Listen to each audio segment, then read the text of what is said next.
Muy buenos días, tengan todos ustedes.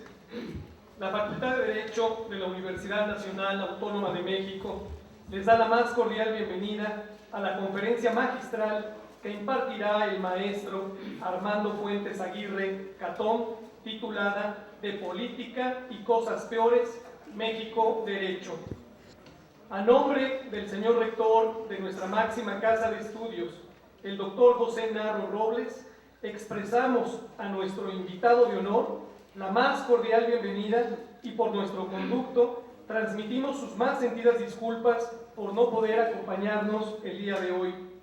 Las circunstancias por las que atraviesa el acontecer nacional y universitario requirieron de su presencia, pero le desea mucho éxito y agradece la distinción de su destacada visita, seguro de que sus enseñanzas fecundarán en la conciencia social de nuestros jóvenes estudiantes de la Facultad de Derecho.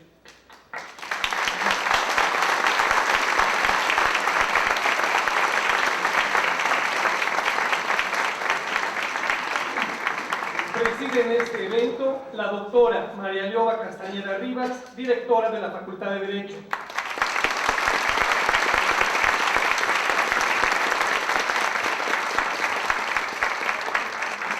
El escritor, jurista, historiador y periodista, el maestro don Armando Fuentes Aguirre Catón.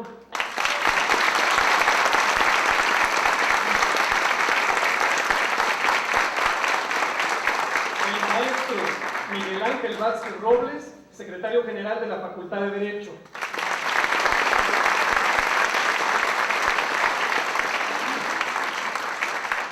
El maestro Luis Eduardo Fejer Treschiner, director de la revista de la Facultad de Derecho.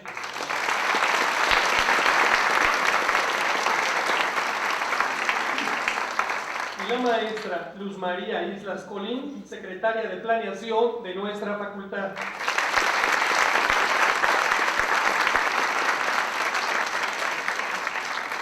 Para dar inicio a los trabajos de este magno evento, pedimos al maestro Luis Eduardo Fejer Treschiner nos haga el honor de leer la reseña curricular de nuestro invitado magistral.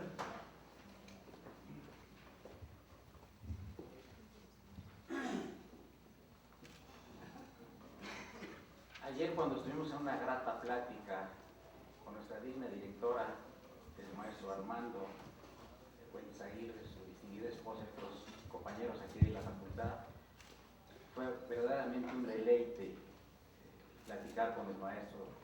Tiene una cultura universal, bueno, extraordinaria. Y por supuesto el nombre ha sido el humor, pero lo que más me gustó de todo es que estuvo aquí en la Facultad de Derecho. Estuvo aquí, pertenece a la generación 61 de abogados, pero por cosas personales tuvo que ir a continuar su carrera a Saltillo. Así que es un puma. Bienvenido.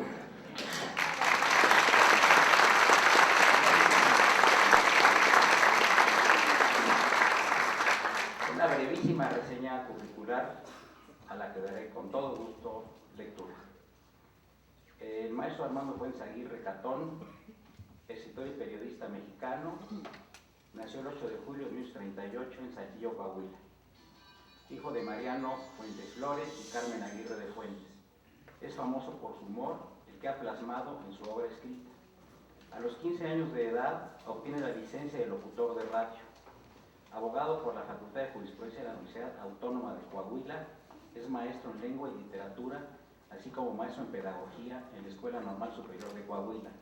Director del Ateneo Fuente y de la Facultad de Ciencias de la Comunicación de la misma universidad. Desde la década de los 80 fue nombrado cronista oficial de la ciudad de Saltillo. En 2003 le otorga a la Universidad Autónoma de Nuevo León el doctorado honoris causa. Es considerado el historiador favorito de la nueva clase política mexicana.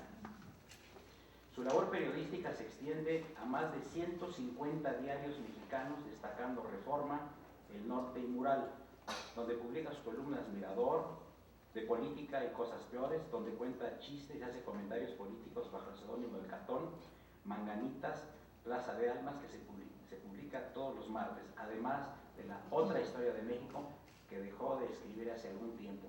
Reflexiones de la vida bajo su mismo nombre, comentarios políticos en verso sobre notas específicas, firmando solamente a AFA. además de la primera entrega de Historia en forma de columna periodística. Ha sido merecedor del premio Istán Cantonoli en diversas ocasiones que los periódicos El Norte, Reforma y Mural otorgan cada año a sus editorialistas más leídos, según encuestas entre sus lectores. También tiene participación en noticiero Hora 21 en Foro TV, en su sección Un Momento con Catón. Tiene una infinidad de obras publicadas, Los 1000 mejores chistes que conozco, La otra historia de México, Juárez y Maximiliano, La roca y el ensueño, La otra historia de México, Hidalgo y Iturbide y la gloria y el olvido, Díaz y Madero, La espada y el espíritu, Antonio López de Santana, La guerra de Dios, El conflicto cristero, De abuelitas, abuelitos y otros ángeles benditos, Amor y humor, Sub y baja, Lo mejor de Catón, Selección de chistes, Mi perro Terry, Miradores de Catón 1 y 2 y La vida de mi amante, que es un prólogo. Muchas gracias, maestro, por su presencia.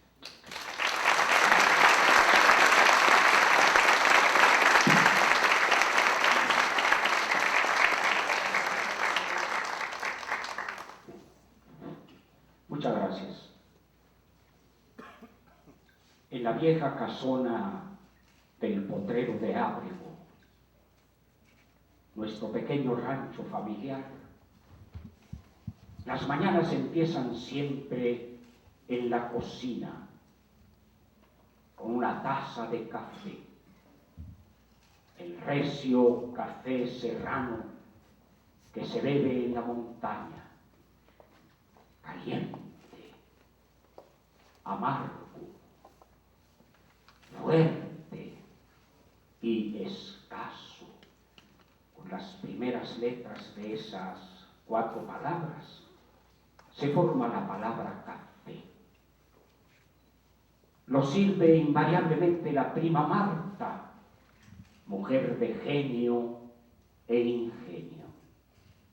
Cierta mañana, una visitante, en el momento en que la prima le iba a escanciar el café, dijo: yo no tomo café por las mañanas.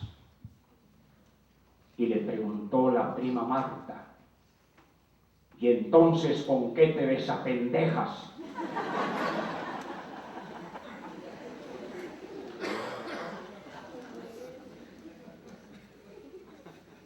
Una obligación de honestidad moral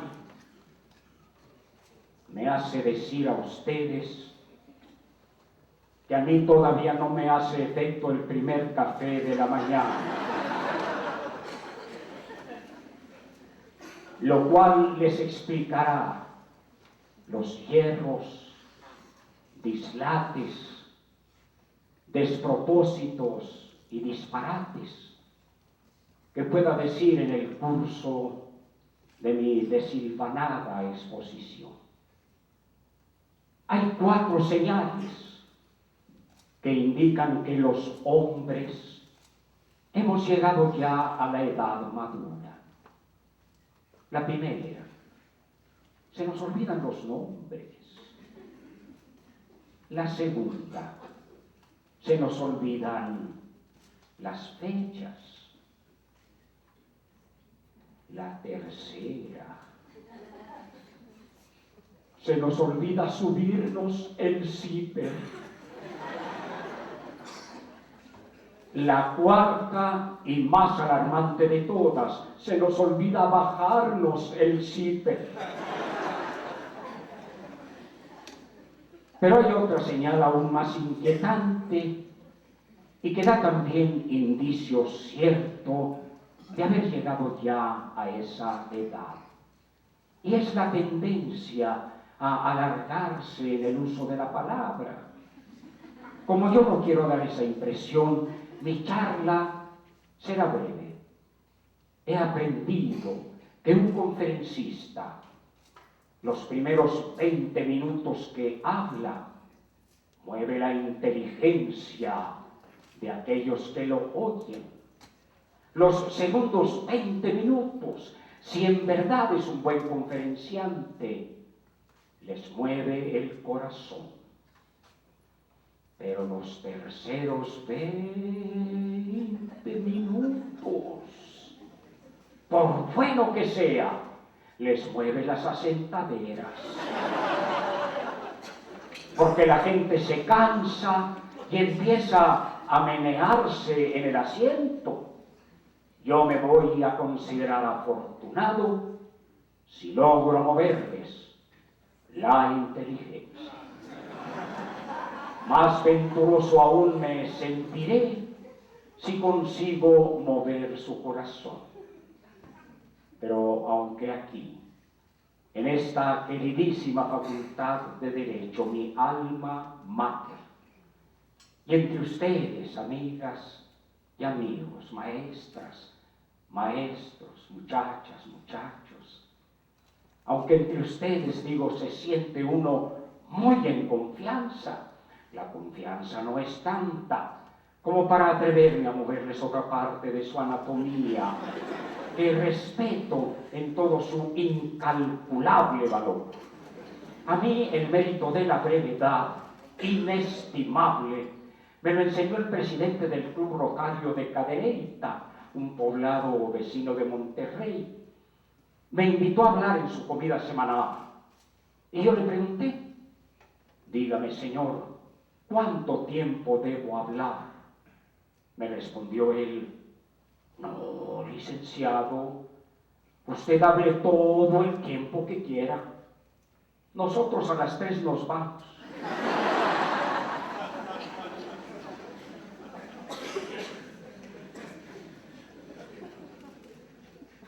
Don Jesús Rodríguez y Aguirre, tío abuelo mío, fue juez de letras en Río Verde, un pueblo de San Luis Potosí. Se vivían los años aciagos de la rebelión cristera, en que la Iglesia y el Estado mexicanos se enfrentaron en una cruenta lucha. Y mi tío Jesús, pese a ser funcionario de gobierno, era católico devoto, de misa y comunión diarias, como antes se decía.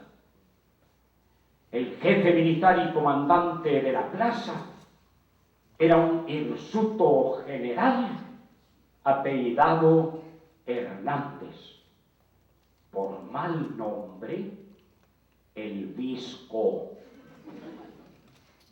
porque lo era. Era visco, bisojo, turnio, trashojado, trascorneado, biscorneta o estrabón, que de todos esos modos y maneras puede ser llamado el que tiene la mirada estábica, y el general Hernández la tenía. Puesto de cara hacia el norte, con el ojo izquierdo veía hacia el Golfo de México y con el derecho hacia el Océano Pacífico. Y el general Hernández era furioso enemigo de la Iglesia, rabioso come curas, jacobino, extremado liberal. Pero a pesar de la diferencia de sus ideas, él y mi tío don Jesús tenían buena amistad y todas las tardes salían a pasear juntos en torno de la plazuela del lugar. Y cada vez que pasaban frente al templo, mi tío Jesús, conforme a la piadosa costumbre aprendida de sus padres, se persignaba devotamente. Y eso el general Hernández no lo veía con buenos ojos.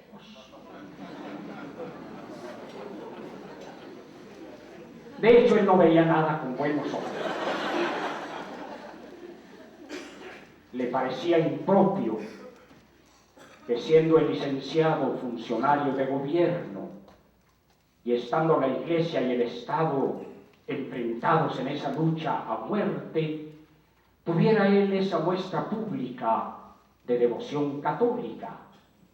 hasta que en una de tantas puertas y en una de tantas persinadas, el general Hernández ya no se pudo contener y con voz áspera y descompasado continente le preguntó a mi tío: oiga, señor licenciado, ¿por qué cada vez que pasamos frente al templo se persina usted?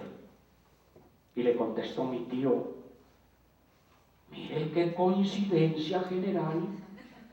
Yo le iba a preguntar a usted por qué no se persina, pero pensé, bueno, ¿y a mí qué chingados me importa?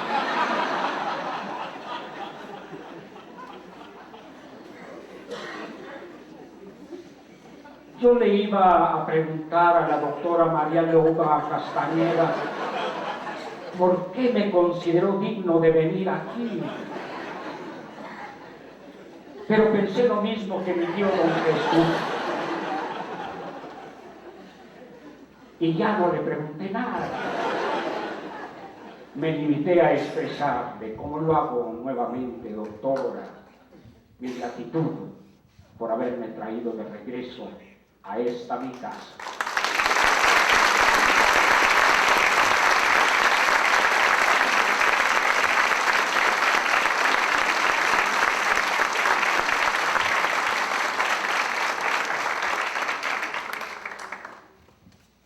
Quiero que me permitan evocar a un personaje de mi tierra, Ernesto el Chaparro Tijerina.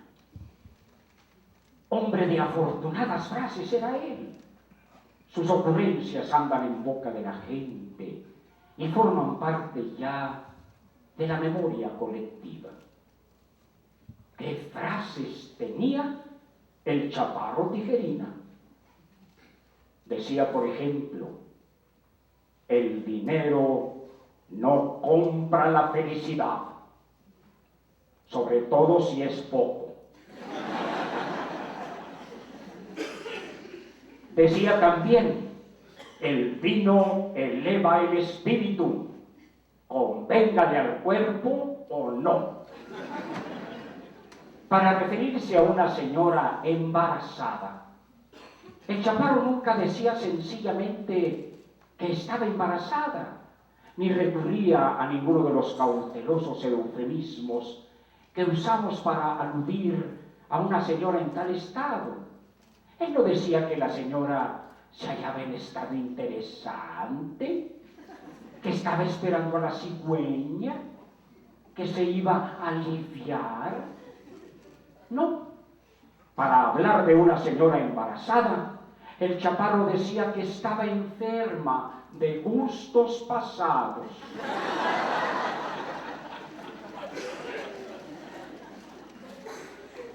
Pero la mejor frase que recuerdo de él, la más lapidaria y contundente, es esta, que a continuación voy a decir.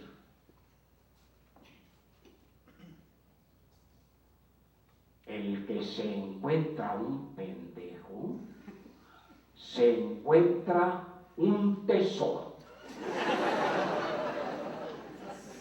¿Qué frase magnífica es esa? Me entusiasmó la primera vez que se la oí. Y cuando llegué a mi casa, la de ustedes, le dije a mi esposa: acabo de oír una frase sensacional. Ella me preguntó: ¿qué frase es esa? Y yo la repetí: el que se encuentra un pendejo, se encuentra un tesoro. Y ella me dijo: ¡qué buena frase! ¿Dónde la oíste, tesoro?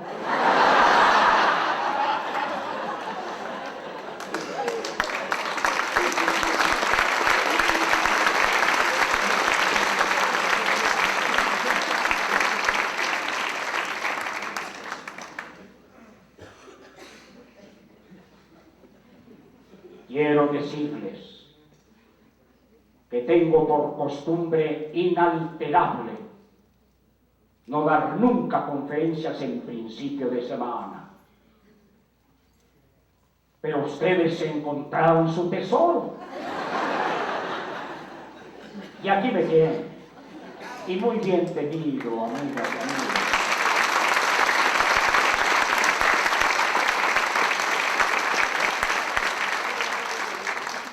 Muy bien tenido, digo, porque eso me da la ocasión y el privilegio de compartir con ustedes las reflexiones de un mexicano común. Esos somos todos los que aquí estamos, en torno de la situación actual de nuestro país, de lo que quizá el futuro va a ofrecernos y de lo que cada uno de nosotros, en especial ustedes, juristas, estudiantes de derecho, puede hacer en la hora actual en bien de nuestra patria. Un cierto individuo, nuevo rico, fue invitado a una cena de gran gala por una dama de la alta sociedad. Se preocupó mucho aquel sujeto porque la cena era de parejas y su esposa no tenía ningún roce social. Todos los demás roces ya los había tenido, pero ese le faltaba. De modo que, preocupado por la posibilidad de que ella incurriese en un desliz, antes de entrar en la elegante mansión, la amonestó y le dijo: si tienes duda de cómo comportarte, disimula, mujer, disimula. Sentados ya a la mesa, lo primero que hizo ella fue tomar la servilleta y con ella sonarse la nariz. Y el hombre preocupado: disimula, mujer, disimula. Se sirvió la sopa. Ella tomó el plato con ambas manos, se lo llevó a la boca y empezó a sorber ruidosamente. Aquella era la mejor sopa que los invitados habían escuchado. Y el hombre, nerviosísimo: disimula, mujer, disimula. A la mitad de la cena, ella empezó a rascarse furiosamente la cabeza ante la mirada estupefacta de los invitados. Y el hombre, al borde del colapso: disimula, mujer, disimula. Le dice ella: estoy disimulando, ¿no es aquí donde tengo la comezón?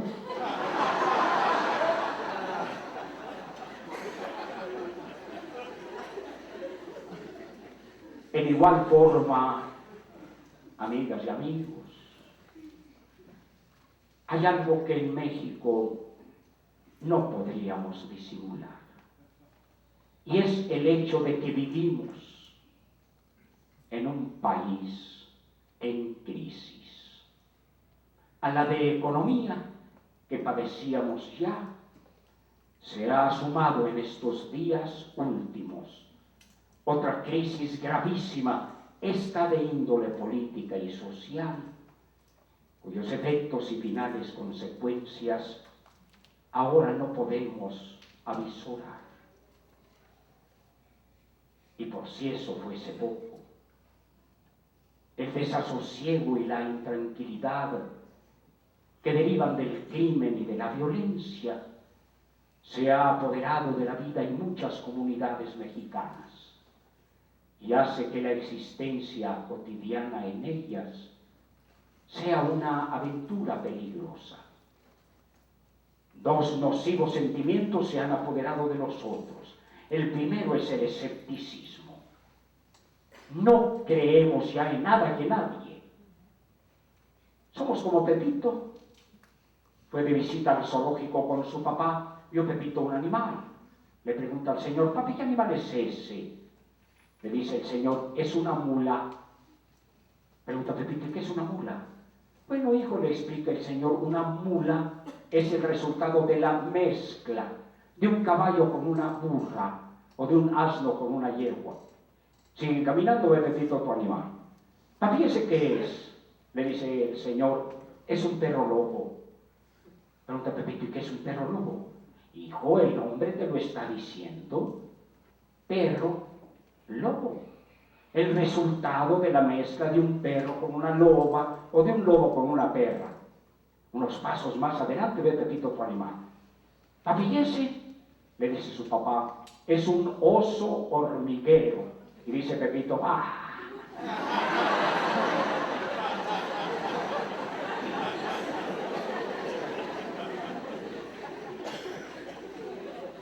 El segundo pernicioso sentimiento es el pesimismo.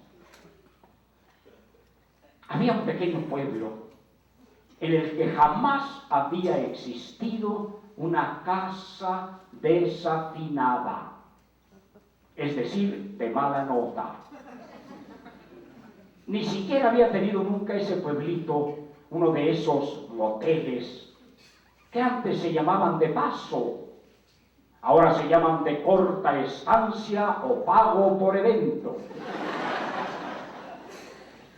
Cierto día llegó una casa mala a establecerse allí y el señor cura de la parroquia, muy preocupado por la nociva influencia que ese establecimiento podía tener en la moral de sus feligreses, llamó a todos los señores a la iglesia, los hombres nada más, y después de cerrar las puertas con cautela, subió al púlpito y les predicó. Y les dijo: hijos míos, yo quiero exhortarlos con los más vivos acentos a que no vayan a ir ustedes a esa casa de pecado. Allá hay mujeres malas, hijos. Las visitan hombres peores que ellas. Esos hombres traen enfermedades vergonzosas. Están con las mujeres, claro, les transmiten a ellas esas enfermedades. Luego van ustedes a esa casa, hijos, están con las mujeres, adquieren ustedes también esas enfermedades. Y qué bueno que ahí parara todo. Justo castigo a sus fuertes y sagaces demandas de carnalidad y de fornicio, de lúbrica libidinosidad lasciva y de erótica y voluptuosa concupiscencia pasional. Pero luego van ustedes a sus casas, hijitos, están con sus esposas, les transmiten también a ellas esas enfermedades. Y al rato andamos todos enfermos.